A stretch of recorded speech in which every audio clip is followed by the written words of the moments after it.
Porque não adianta dizer: "Ah, eu tô aqui com ele, eu brinco com ele".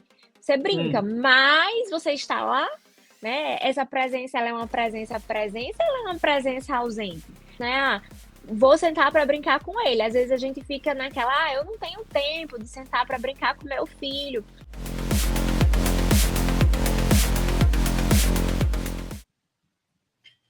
Olá, pessoal, tudo bem com vocês? Aqui é Anselmo Santana, mais uma vez no nosso canal Por Dentro do Assunto, e o assunto de hoje é família, né? Tempo de qualidade em família, com os filhos, né? Com pessoas que amamos. Temos a ilustre presença, né, aqui da Anne Caroline, ela que é psicóloga, mas eu vou deixar que ela se apresente. Sejam todos bem-vindos. Olá, doutora Anne, como vai? Se apresente para o nosso público. Boa noite, muito obrigada, Anselmo, pelo convite. Na verdade, muito obrigada por esse achado, né, a gente nunca sabe o eco que tem as nossas ações, né, e chegar até você, para mim, tem sido muito importante saber que estamos ecoando por aí. Eu sou Coisa boa. Anne, sou psicóloga aqui no Rio Grande do Norte, né, há quase 15 anos. Trabalhei em Currais Novos, essa semana foi tão interessante, lembrei do começo da carreira lá em Currais Novos, mas atualmente estou em Mossoró. E trabalho com famílias, né, trabalho com crianças, adolescentes e adultos dentro dessa perspectiva mesmo de acolher e direcionar as intervenções familiares. A gente olha para o sistema e não somente para uma parte, mas olhar para o todo. E vamos conversar sobre proteger tempo de qualidade, né?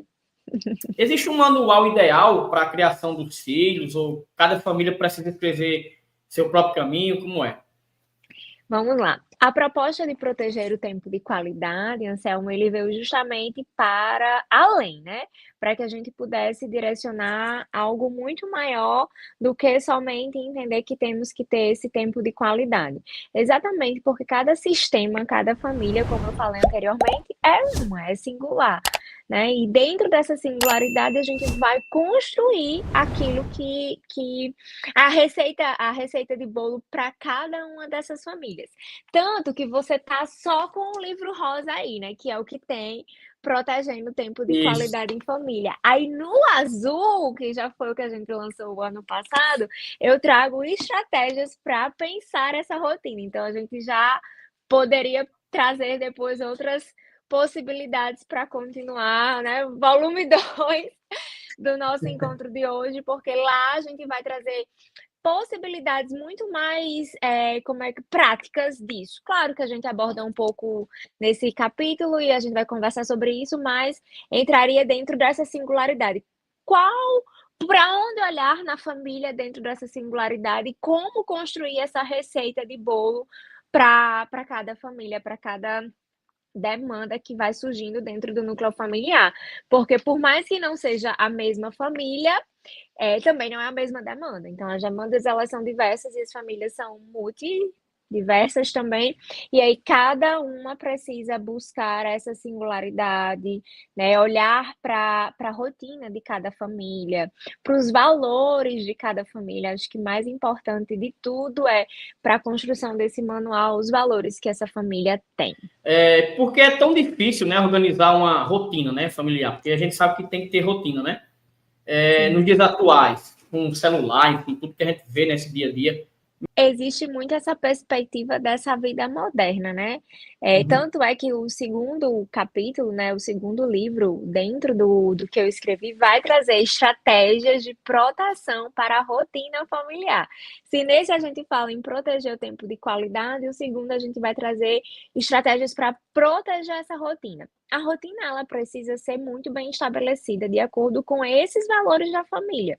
Então, independente de como essa rotina é dinâmica, tem muitas coisas, hoje as crianças elas têm muitas tarefas, muitos afazeres, mas que essa rotina ela seja funcional. Ela precisa ser funcional para que esse tempo ele realmente exista, para que essa qualidade de tempo ela possa acontecer. E aí, assim, é pensando exatamente nisso, que esse tempo de qualidade precisa estar intrínseco nessa rotina. Então, como que eu vou me conectar com meu filho, na rotina quando eu pego ele na escola, quando eu levo ele para a escola, quando eu preciso deixar ele no Kumon, quando eu chego em casa à noite, na hora do banho. Na construção da rotina, a gente vai ter que ter esse feeling com estratégias para que essas conexões elas vão acontecendo, para que elas possam ser eficazes e funcionais. Isso é muito importante. O que significa proteger o tempo de qualidade dentro de uma rotina corrida e cheia de É, afazeres? quando eu pensei, né, o que eu preciso trabalhar, eu quero escrever sobre tempo de qualidade em família. Essa é uma demanda que traz muito, assim, grita muito dentro do consultório, sabe, Anselmo? Então, Uhum. quando eu pensei nisso, eu pensei assim: eu quero ter estratégias para proteger o tempo de qualidade junto com essas famílias. E aí é quase um levantar a bandeira: eu protejo, eu protejo.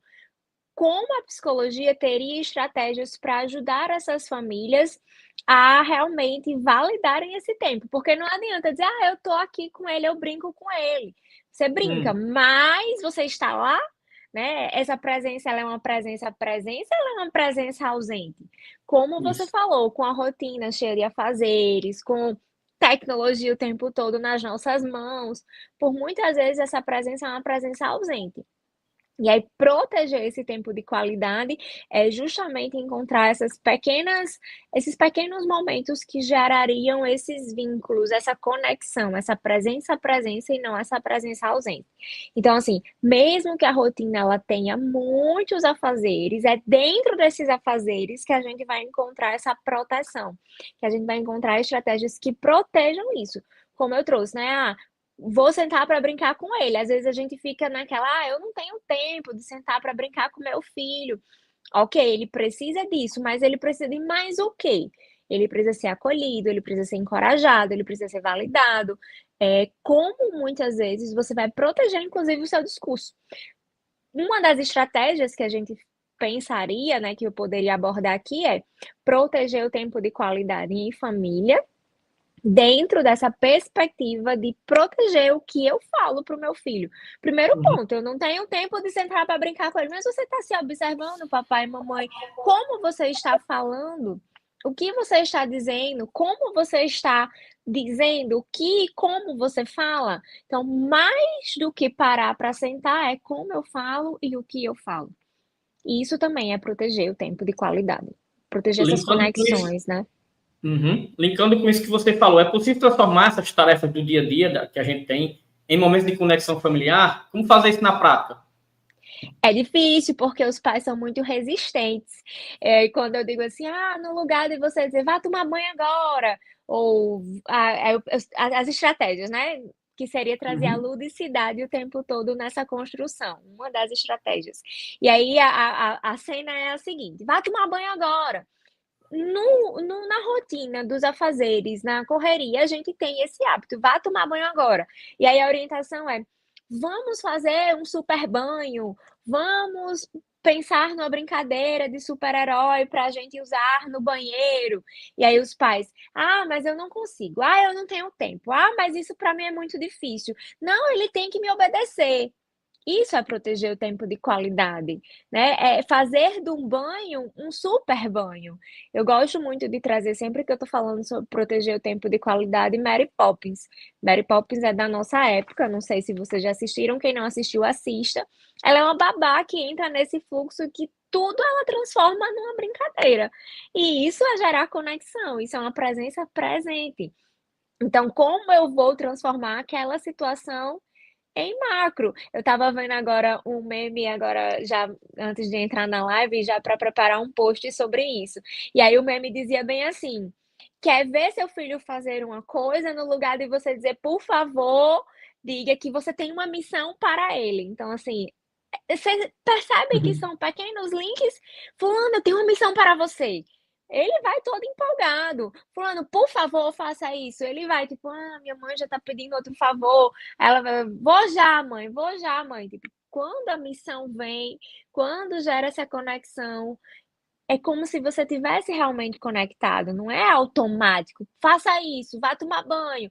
E aí isso é proteger também o tempo de qualidade em família, trazendo a perspectiva do como eu falo e como eu falo, né? Isso é muito importante. Agora, doutora Anne, como o conceito de presença e ausência influencia no desenvolvimento da autonomia, né, e da autorresponsabilidade nas crianças? Buscando essa questão da presença e da ausência, né, Anselmo, nós somos a primeira instituição a família é a primeira instituição a qual uma criança ela é inserida.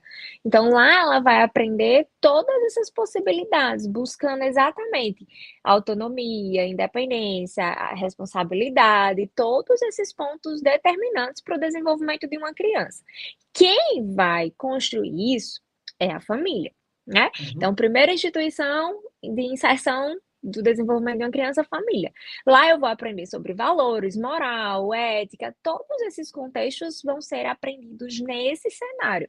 E é justamente na construção desse cenário que isso vai construir o desenvolvimento da criança. Então, através do exemplo da família, dos pais, da fala, através desse tempo, crianças são excelentes imitadores, então todo esse processo de olhar para essa família, para esse pai, para essa mãe, para esse cuidador, que muitas vezes a gente tem que pensar que também não é um pai, uma mãe, às vezes é uma avó. Então, Isso. como que essa avó vai se responsabilizar pelo desenvolvimento, por esse processo de autorresponsabilização, autonomia e independência? Pontos chaves. E tudo, sabe, Anselmo, a gente precisa lembrar que é através da brincadeira. É através do brincar que esses processos eles vão acontecendo. Os limites eles precisam existir, sim, com certeza, mas como eu consigo impor esses limites também através da ludicidade. Então, aprender a autonomia, a autorresponsabilidade, independência, todo esse processo perpassa justamente pela construção desse desenvolvimento nesse meio. Tanto é que é tão importante olhar para o contexto, eu tenho me debruçado cada vez mais em estudar famílias para moldar esse ambiente de forma mais saudável, para que esse ambiente seja mais fértil justamente para trabalhar autorresponsabilidades e autonomia, independência, todas essas construções bases do desenvolvimento humano. Isso é muito, muito importante. Eu acho até que meu microfone estava desligado aqui, não sei como é que estava o áudio aí. Agora, você falou justamente essa questão da brincadeira, né? Que entra também a criatividade. Qual o papel da criatividade na construção de momentos significativos em família? Eu falei todas as perguntas que você fez agora, né? Em todo esse bate-papo, a gente foi construindo esse ponto de ludicidade, de brincadeira e essa construção criativa, que é justamente quando os pais não conseguem, Anselmo.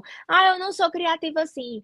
Eu vou ter que todo dia agora pensar que eu sou um super-herói ou que eu sou um animal. Eu disse, vai ter que todos os dias. Vamos lá, vamos fazer uma lista aqui de animal. Na segunda-feira é um gato, na terça é um cachorro, na quarta é um papagaio. Mas o senhor vai aprender sobre criatividade, sim, com certeza. Vamos lá. Vai ser o papagaio na quarta-feira que vai construir a história no banho de João. Na sexta-feira vai ser uma hiena. E aí a gente vai buscando essa criatividade. E eles dizem muito que não tem. E aí vamos pensar. É uma rotina, voltando para uma outra pergunta que você fez, né? Para uma outra discussão do nosso bate-papo. Se a rotina ela realmente é muito corrida, é muito puxada, cheia de afazeres, como eu consigo ser criativo, né? O fim da criatividade meio que foge, porque a gente vive no automático hoje. E essa construção de viver no automático, ela é um fluxo que se repete. Então, eu tenho por obrigação de que ele tem que tomar banho, tem que ser na hora que eu quero, do jeito que eu quero, e vá tomar banho. E eu tenho, na nossa época, né, como a gente aprendeu, inclusive isso gera até um choque transgeracional, que é, minha mãe olhava para mim e eu já estava dentro do banheiro, já estava me enxugando. Hoje não vai funcionar mais isso. Esse ponto não é mais assim. Nossas crianças hoje, inclusive, se você ameaçar bater, eles vão ameaçar chamar a polícia, chamar o conselho tutelar, vão botar no Instagram. Olha, eles hoje eles sabem dos direitos deles. E se eles sabem os direitos deles, é nosso dever mostrar quais são os deveres. Sem tantas imposições. Buscar essa autorresponsabilidade que você falou de forma mais. Como é que eu posso trazer? de forma a ter mais valor, o valor da autorresponsabilidade, Uhum. né? De não se vitimizar, não é isso. É uma construção muito além, buscando sim entender também os deveres. Se eles têm direitos, eles também têm deveres. O conceito de direitos e deveres nessa geração atual, ele se perde, porque eles só se acham nos direitos. A gente Isso. fala tanto que pode, que pode, que pode, mas a gente esquece de trazer as construções do deve, né? Quais são os Uhum. deveres, né? Quais são as possibilidades.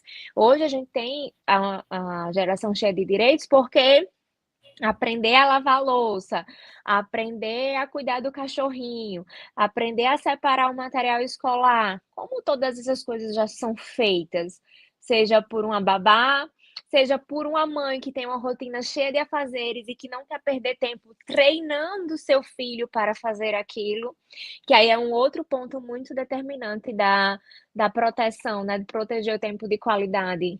É treinar nossas crianças. Uhum. Como que a gente, além de ter tempo para proteger o tempo de qualidade, além de ter estratégias para proteger o tempo de qualidade, a gente precisa ter tempo para treinar.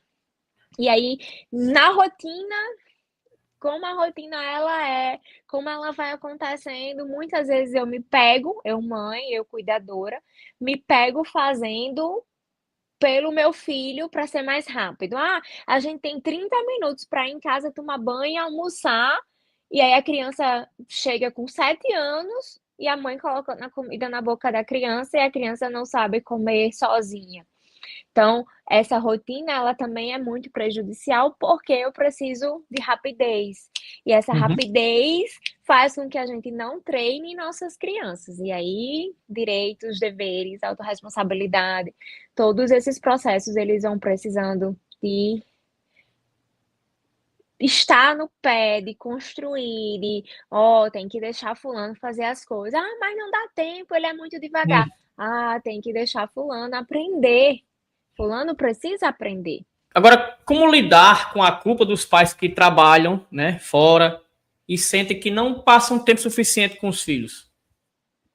A gente traz uma perspectiva, Anselmo, de mudar esse olhar.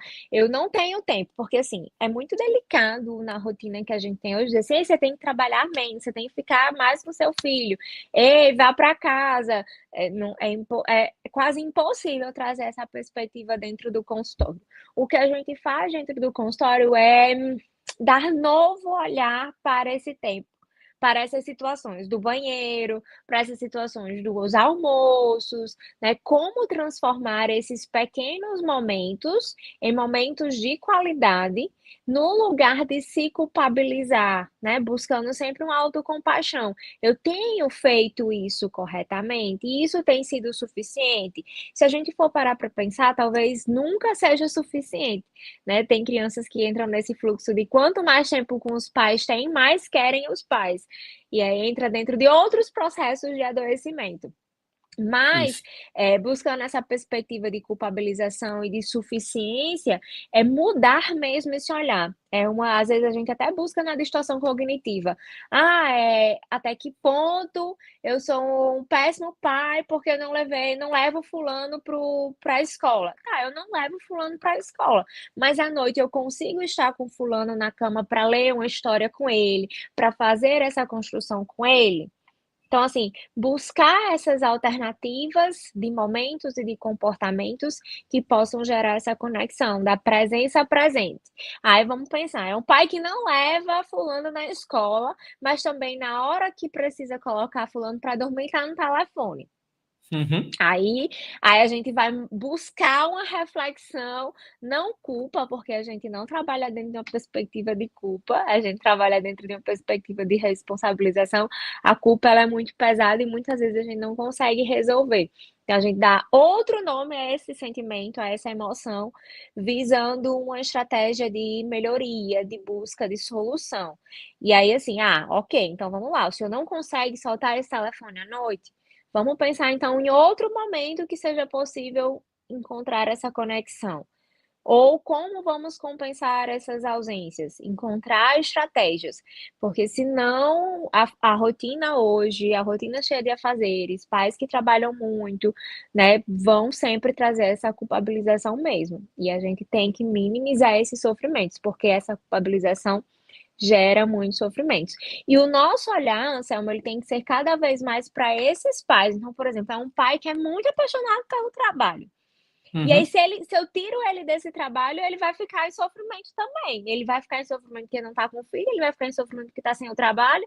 Então, olhar para esse pai, para essa mãe e encontrar estratégias de equilíbrio, de equilibrar os pratos, né, sem quebrar. Uhum. Eu digo muito que a gente tem que colocar os pratos na cristaleira, não precisa quebrar eles. Guarda Isso. um pouquinho, guarda esse trabalho um pouquinho para ficar com essa criança, né? Guarda alguma outra atividade, uma pós-graduação que queira fazer, uma especialização. Espera um pouco a criança crescer um pouco mais também para entender esse fluxo de estudo, até para você ser exemplo, né? Quando a criança tiver entendimento de que você precisa estudar, que você vai ser exemplo, exemplo também do estudo. Muito, muito importante observar esses pontos. E a gente sabe que essas conexões, né, se brincar com a criança pequenininha, eu não sei até que idade, mas pode até me corrigir depois, ou falar pra gente, é muito importante, né, para a memória dessas crianças. É se brincar, a família junto, elas crescem Sim, com sim. isso, né? Sim, sim. A construção das memórias afetivas, elas acontecem exatamente nesse momento, né. Acontece Uhum. sempre na construção, mas essas memórias bases, elas são muito, muito importantes. Agora, você que está nos assistindo, né, antes da nossa próxima pergunta, ó, quiser adquirir esse livro, esse tema muito interessante, né, da Ana e Caroline, tem nesse livro, tá aqui no nosso comentário fixado, né, o link lá, só se vocês quiserem comprar, viu? Se não quiser, não tem problema, mas se quiser, tá lá o link, compra lá, né? Você acredita que o tempo de qualidade tem mais a ver com a quantidade de horas ou com a intensidade da conexão emocional? Hum, tem mais a ver com a conexão. Claro que o tempo também é importante, né, vamos considerar que como seria proteger esse tempo dentro de horas mesmo, quantidade. Mas, de novo, o ponto sempre vai voltar para esse cenário que a gente tem hoje, né, Anselmo? Quando Uhum. não é possível, o que é possível? Entre o real e o ideal, eu fico com o possível, o que dá para fazer, sabe? Como hum, como isso traria, digamos assim, benefícios para além de tempo? Porque também não adianta eu passar a tarde toda com ele brincando no tatame, Uhum. mas de alguma forma não estou ali, não estou conectado, né? Como seria isso? Ou fazer essa construção do banho mais lúdico e divertido vai trazer mais impacto, mais conexão, né? Então, trazer essas perspectivas seria muito, muito importante para além de tempo, muito mais essa conexão emocional. Você que está nos assistindo, aproveita e já curte aí, né? Compartilha, comenta, enfim, para ajudar esse vídeo a chegar a mais pessoas, né? A mais famílias. Um assunto tão importante, é bom que mais e mais famílias recebam, né? Agora, doutora, qual o papel dos profissionais que acompanham famílias no processo de fortalecer vínculos e respeitar a individualidade de cada lar? Sim, sim. A gente hoje tem demandas de equipe multiprofissional trabalhando esse olhar, né, o terapeuta ocupacional, o fonoaudiólogo. Normalmente uma criança que ela vai ter atrasos no desenvolvimento por essa ausência, provavelmente, dos pais, né, desse modelo, ele vai ter sintomas. Criança hoje eu costumo dizer que eles são sintomas desse contexto, dessa rotina cheia de afazeres. E aí, quando a gente olha para esse sintoma, a gente vai ter que ir na causa, né, no que a gente precisa cuidar. Então, a gente até trata o sintoma, o adoecimento que aquela criança vem trazendo, e aí como modelar esse ambiente. Então, é função dessa equipe, né, quem está acompanhando a família, buscar esse essa forma de lidar, essas estratégias de orientação mesmo. Todas os profissionais que possam acompanhar uma criança vão ter que ter esse olhar para o núcleo familiar mesmo. Essa demanda é uma demanda que vem surgindo cada vez mais, Anselmo, recentemente, falando-se muito em treino parental, orientação parental, treino de pais, treinamento de pais. Então, é uma nova perspectiva, não só na psicologia.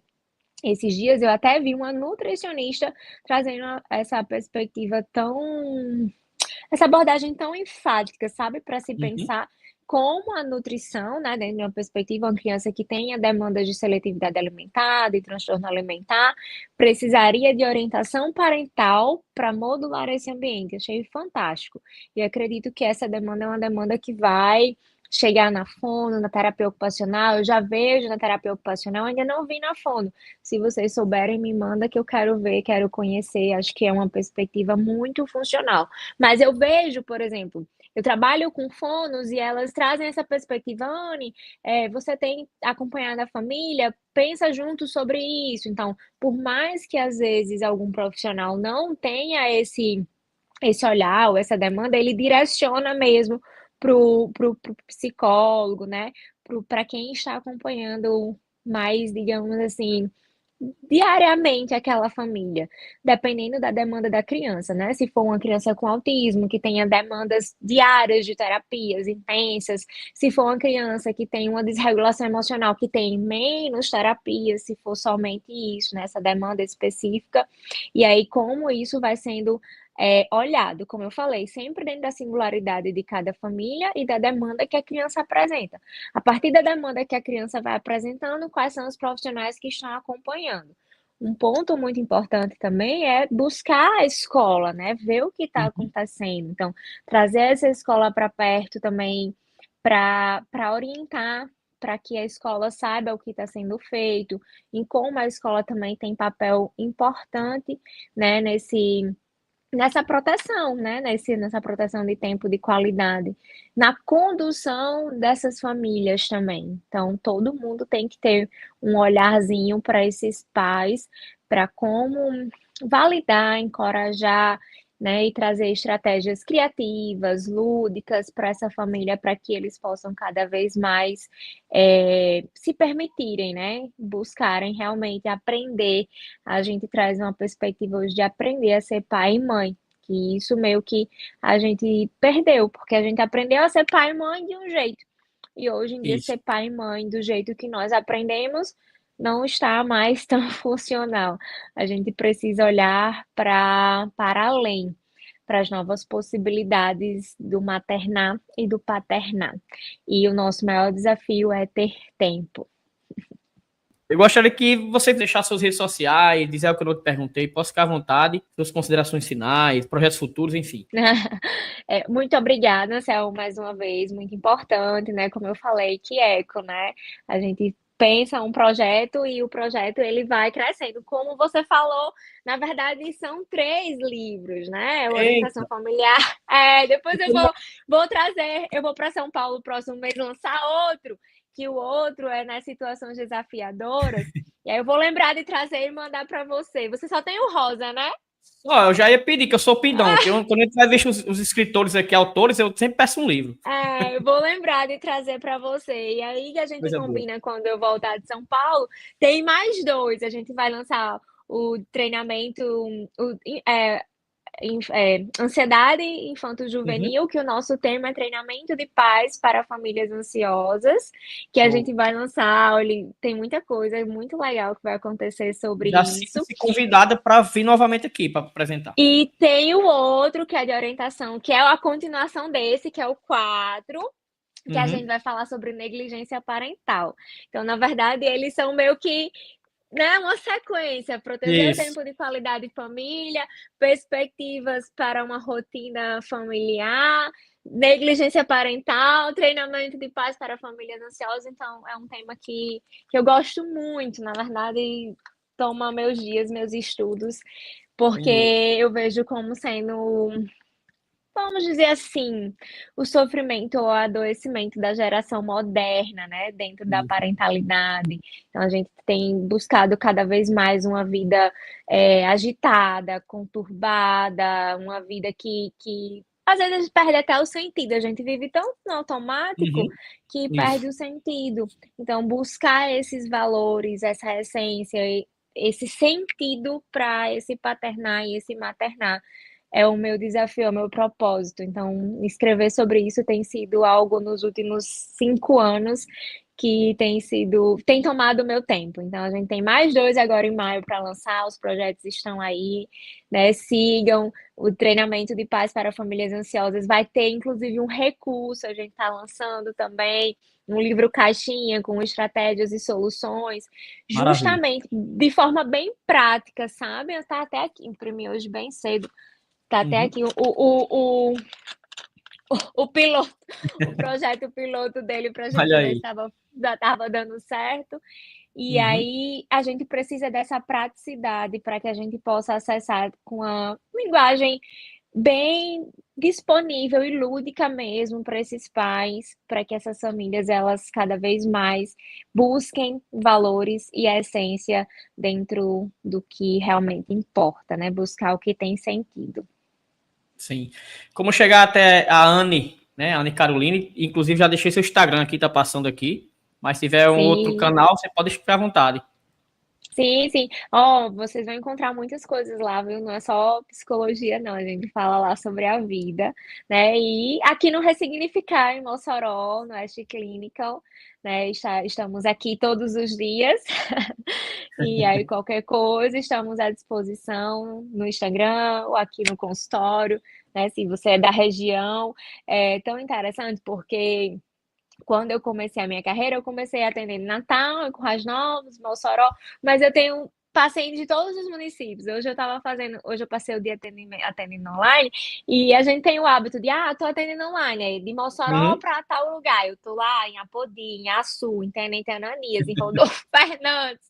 Então, assim, é bem curioso pensar que por mais que a Uhum. gente esteja em Mossoró, a gente consegue atender essas demandas. A psicologia online hoje ela tem chegado cada vez mais longe. Por isso que a Sim, gente tem se conectado, né? Por isso que você chegou até mim. com certeza. Siga o Instagram da doutora. E mais uma vez agradecer, foi um prazer, como minha esposa mesmo disse, foi muito esclarecedor. Vou até dedurar ela aqui, que ela mal assiste minhas lives, mas hoje ela gostou, viu? Que ela ficou do início ao fim.